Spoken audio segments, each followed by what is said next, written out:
Hello everyone, it's me, Juan giving 4 plays a video, and today we're gonna be doing a reaction video. We are only 2 videos left of Food Theory before the whole Matt Pat Appreciation Marathon is coming to an end. Yes, this week is marking the end of the Matt Pat Appreciation Marathon, and it's gonna hurt my soul because Matt Pat is leaving on Saturday, so now it's just a ticking time clock. Anyways, trying not to be sad. We're not trying to be sad here.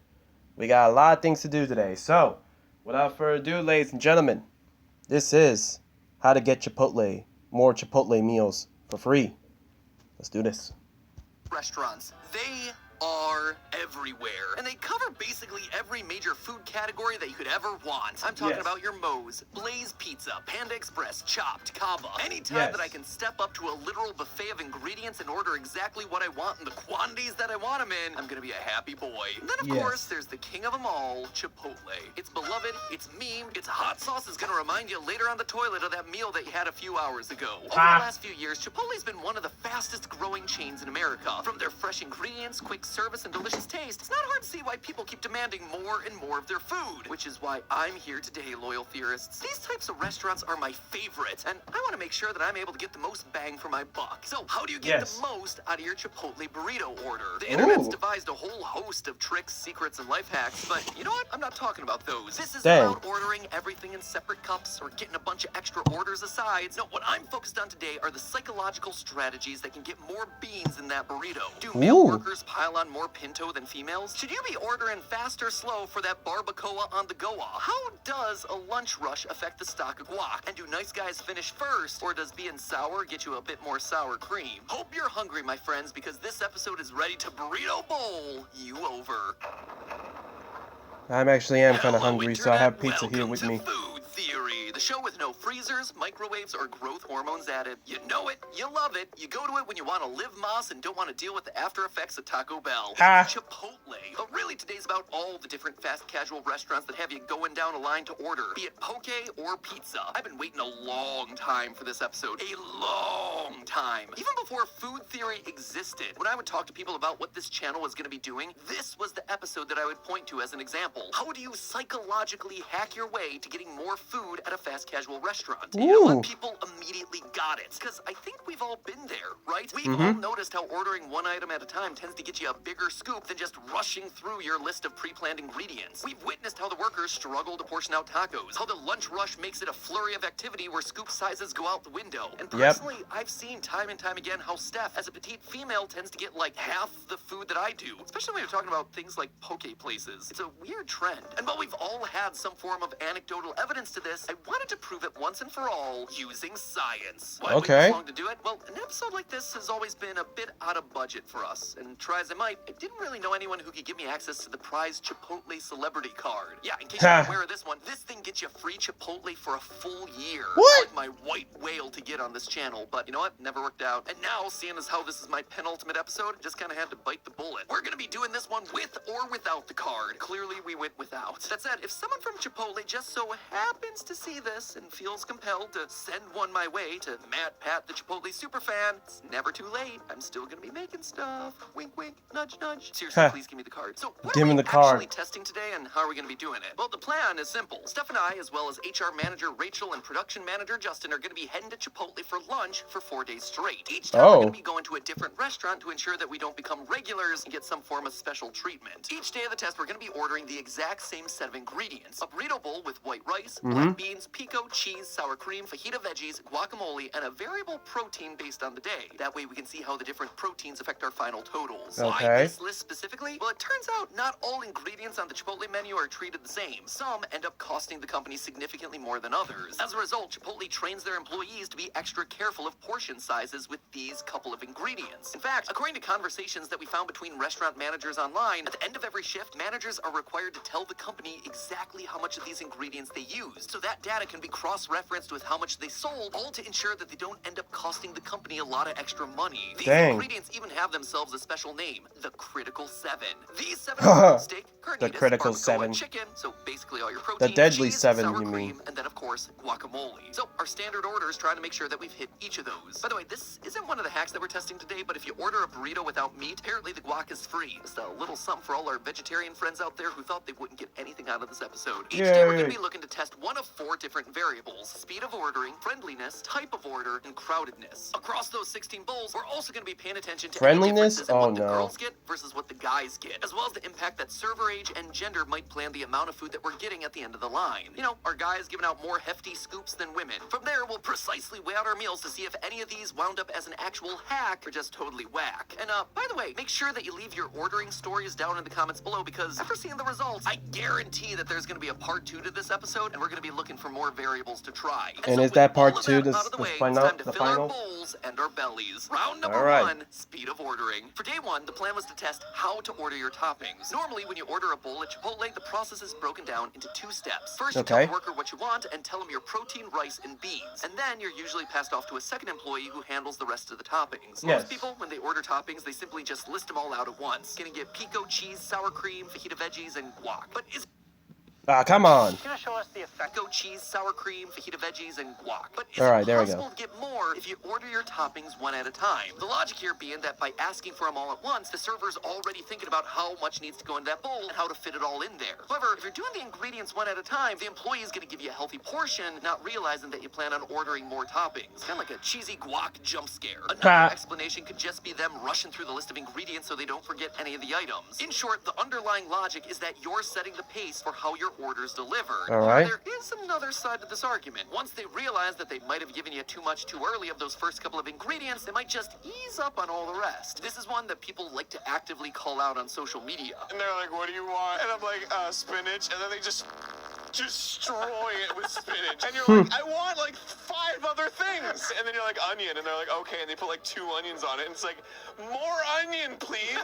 So after day 1, what did the data tell us? Well, when ordering all the ingredients at once, Justin's barbacoa bowl ended up weighing in at a massive 799.5 grams. That is over 1.75 pounds of pure burrito-y goodness. Steph ended up with even more than that, 810.4 grams. As for Rachel and I doing the slower ordering tactic, Rachel ended up getting the least amount of toppings out of all of us, just 797.1 grams, 2 less than Justin. As for me, well, I ended up being the king of the burritos, tipping the scales at a whopping 896 grams, almost a full 2 pounds of burrito. So does that mean my slower ordering method worked? No, actually, clearly not. Well, sure, I ended up getting the most burrito in my bowl out of all of us. Rachel, who ordered the exact same way as me, ended up getting the least, especially when you compare to Justin, who ordered right after her. Even though Rachel's hack was supposed to have gotten her more toppings, the difference between the 2 of them was practically nothing. If anything, my results show that it pays to be at the end of a meat cycle. You see, when I pulled up to the counter to get my barbacoa, the tray of beef was nearly at the end. So instead of just giving me a standard scoop of meat, my employee scraped the remaining dregs out of the container in order to put in a fresh new tray. That ultimately resulted in me practically getting meat and a half for free. I'm not going to complain about that for my belly, but I will complain about it for scientific rigor. Day 2's test was less about psychology and more about strategy. Basically, we tested whether tacos get more food than other orders because the employees struggle to portion them out. You see, at Chipotle, all entrees cost the exact same price based solely on the protein that you want to add. So the question is, which ordering method is going to get you the most? Having one general scoop made for the burrito bowl, or having them take 3 smaller individual portions trying to fit them into those crunchy taco shells? I don't know about you, but when I order the crunchy tacos, people tend to get flustered by the meat clumping up and having to shake out the small amounts to fit in the shells, so it just becomes a free-for-all of ingredients getting dumped in there left, right, and center. So with everything priced the same and with all the same ingredients, was everything also the same weight? Absolutely not. I had a sneaking suspicion going into this that the tacos, by the very nature of their size, were going to result in less than our burrito bowl, but I did not expect how big of a difference it was going to be. On average, the burrito bowls weighed a full 263 grams more than those hard shell tacos. That is over a half a pound of food difference for something that's costing you the exact same amount. By simply ordering the 3 tacos, you're basically getting a full 50% less food for the exact same cost. This myth is absolutely confirmed. Do not ever buy the hard shell tacos from Chipotle ever again. You know what else you should never buy? Beauty products infused with caffeine. You see, over on Style Fever, Amy and I did a food experiment of our own, where me and the other members we did react to this video. Yeah, we did. In order to see if caffeinated beauty products actually do anything for you. Spoiler alert, they don't. But click the link to watch watch me suffer through my Diet Coke withdrawals anyway, and in the process celebrate Style Theory's 1-year birthday. After watching this episode, of course. Now then, moving on to day number 3. On day 3, we were back to the psychological hacks. You know the expression, you catch more flies with honey than vinegar? Well, we were putting that one to the test. Essentially, we were trying to see if being nice to people leads them to subconsciously give you more food. Makes sense. If you're perceived as friendly, the employee may fill up that spoonful of guac ever so slightly more. I mean, food service jobs, heck, any service job for that matter, can really be thankless as you deal with mean and pushy people. So by being friendly, the goal is to brighten their day a bit, which, let's be honest, is something that we should probably be doing regardless of expecting to get anything out of it. But who knows? You might also walk away with a bigger meal. So to test this one out, Rachel and I made eye contact. We said please and thank you. We put on a smile. We asked how everyone's day was going. Meanwhile, Justin and Steph had to put on their best acting skills by behaving more asocial. Not rude or hostile or anything like that. They didn't go full-on Karen mode, but they gave I hope not. They looked down at their phone. They didn't say please or thank you until after they were fully checked out. And the results were shocking. What? And I'm kind of afraid to tell you this, but not only did Rachel and my friendliness not reward us with more food, it actually backfired. Being asocial actually resulted in a bowl that was on average 100 grams heavier than our friendly bowls. What? Almost 3.5 ounces. Nah, you can't promote bad behavior.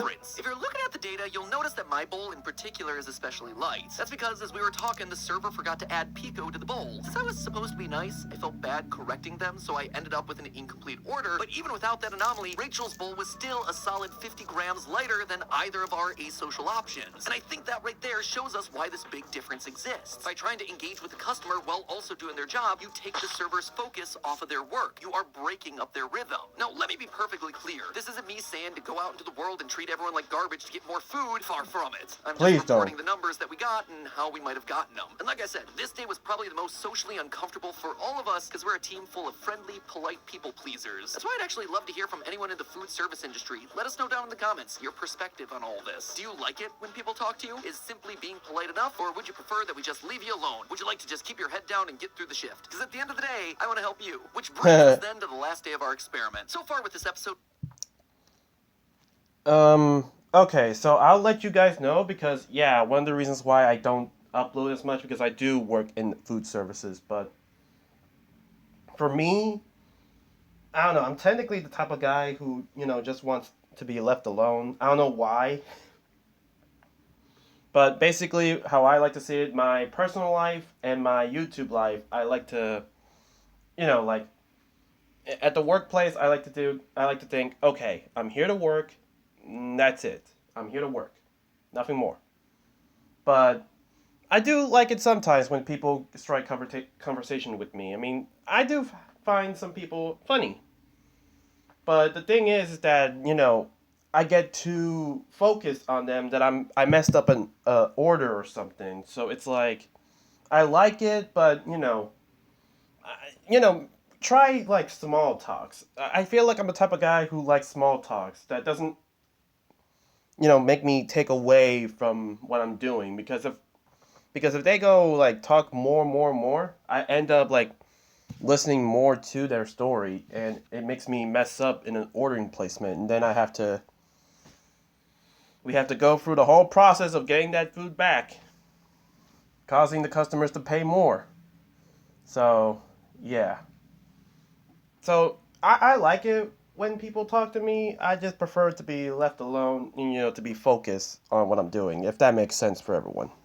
We've tested what we order and how we order. Now we're going to test out when we order. Does going to a fast casual restaurant when it's less busy get you a fuller bowl? Now, to ensure that the workers weren't changing over, we decided to create our own pseudo lunch rush. This time, Steph and I went by ourselves when we knew that Chipotle wasn't going to be busy. Once we had completed our order, Rachel and Justin came rolling in deep with the entire rest of Team Theorist. And it just so happened to pile on from there with an extra lunch rush. The line in its entirety wound up being about 20 people deep, with Rachel and Justin smack dab in the middle of them all. Oh, no. Ended up happening there? Surprisingly, not much. On average, Steph and my solitary service led to an average of 851.4 grams, while Rachel and Justin's bum rush on the counter got an average of 834.95 grams. Well, not bad. Of just 16 grams, about half an ounce. That could honestly be the difference of just a few extra pieces of steak. Especially when you look at the spread across the 4 bowls, there really seemed to be no correlation between how busy the restaurant was and how busy our bowls were getting. So kudos to the Chipotle team on keeping their cool while being super busy. Maybe busted. But those weren't the the only variables that we were looking for. As I mentioned at the top of the episode, besides the 4 experiments that we carried out, we were also looking at a meta-analysis across all the days to see how meat, gender, and server affected our results. Oh, First off, jeez. the winning meat, surprising everyone, was steak. When you eliminate any variable conditions, we found that of all the meats, steak actually gave us the heaviest burrito bowls, bar none, followed closely by barbacoa, then chicken in a distant third, and in dead last, carnitas. My hypothesis here is that, unlike barbacoa, where the meat tends to clump and stick together, and most of it's buried under those murky, meaty juices, the carnitas is dry. And so when it's pulled up by the tongs, it's easier to see what you're grabbing, and it's easier to separate out smaller portions of it. Meanwhile, steak and chicken, they're fairly well standardized because they're being scooped by a big old spoon.